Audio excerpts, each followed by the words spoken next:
Assalamualaikum warahmatullahi wabarakatuh. Alhamdulillah wassalatu wassalamu ala rasulillah wa ala alihi wa sahbihi wa mawala wa ba'd. Wakaf bukan sesuatu konsep atau aksi yang baru dalam masyarakat, khususnya dalam masyarakat muslim atau umat Islam sepanjang sejarahnya.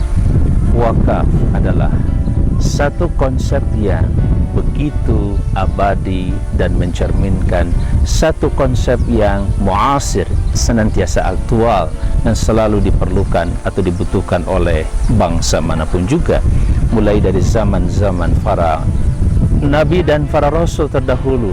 Wakaf sudah barang tentu sudah menjadi salah satu kebiasaan, dan kebiasaan inilah yang amat sangat-sangat bermanfaat bagi bangsa dan negara, bahkan pemerintahan saat itu.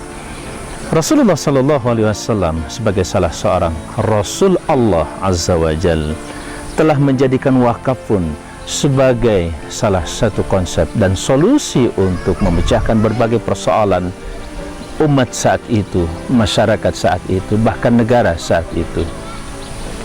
Rasulullah SAW telah melakukan wakaf tidak kurang dari 7 kebun yang pernah diwakafkan oleh beliau, diikuti oleh para sahabatnya. Sahabat-sahabat tercinta itu adalah orang-orang yang luar biasa, telah menjadikan wakaf sebagai ladang amal. Kita masih mencatat hari ini ada satu rekening di suatu bank di Saudi Arabia atas nama Uthman bin Affan. Wakaf Uthman bin Affan adalah wakaf sebuah lahan pertanian, terutama sumur, sebuah sumur yang saat itu umat Islam sedang mengalami krisis air bersih, di mana mereka harus membeli air kepada seorang Yahudi yang memiliki sumur waktu itu, dan mereka harus membelinya dan membeli air dengan harga yang relatif mahal. Kemudian Nabi SAW menawarkan kepada para sahabat, siapa yang berwakaf sumur maka mereka atau dia akan mendapatkan pahala yang luar biasa. Saat itu pula, tanpa menunggu waktu, Utsman bin Affan langsung mengangkat tangannya dan sekaligus berwakaf dengan wakaf sumur, sampai akhirnya seorang Yahudi tidak bisa lagi untuk mempermainkan air bersih ataupun harga air kepada masyarakat. Bahkan masyarakat saat itu sudah tidak lagi membutuhkan air dari seorang Yahudi. Di sini kita bisa lihat wakaf mampu mengatasi suatu persoalan yang begitu mendasar, yaitu kebutuhan air, di mana air suatu saat akan menjadi krisis, dan Islam serta umatnya telah menjadikan wakaf air atau wakaf sumur sebagai wakaf yang luar biasa.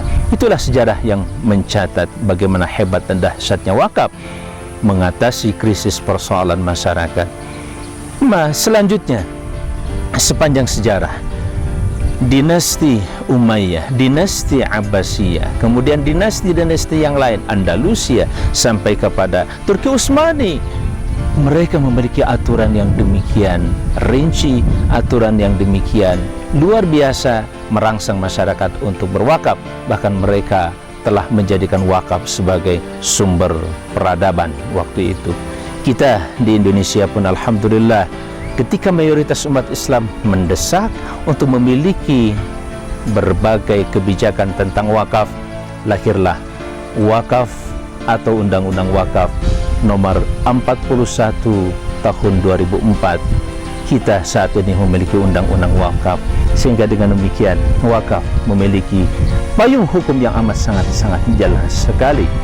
Itulah wakaf sepanjang sejarahnya selalu menjanjikan dan selalu menawarkan solusi terhadap persoalan-persoalan kehidupan bangsa dan negara. Bahkan ketika satu masyarakat mengalami kebuntuan dalam persoalan ekonomi atau krisis, maka wakaf bisa menjadi alternatif, bahkan solusi yang sangat menentukan untuk menyelamatkan krisis suatu bangsa itu. Itulah wakaf. Yaumi hadir bersama Anda untuk mengembangkan wakaf bersama menuju peradaban yang sangat bermartabat dan agung. Assalamualaikum warahmatullahi wabarakatuh.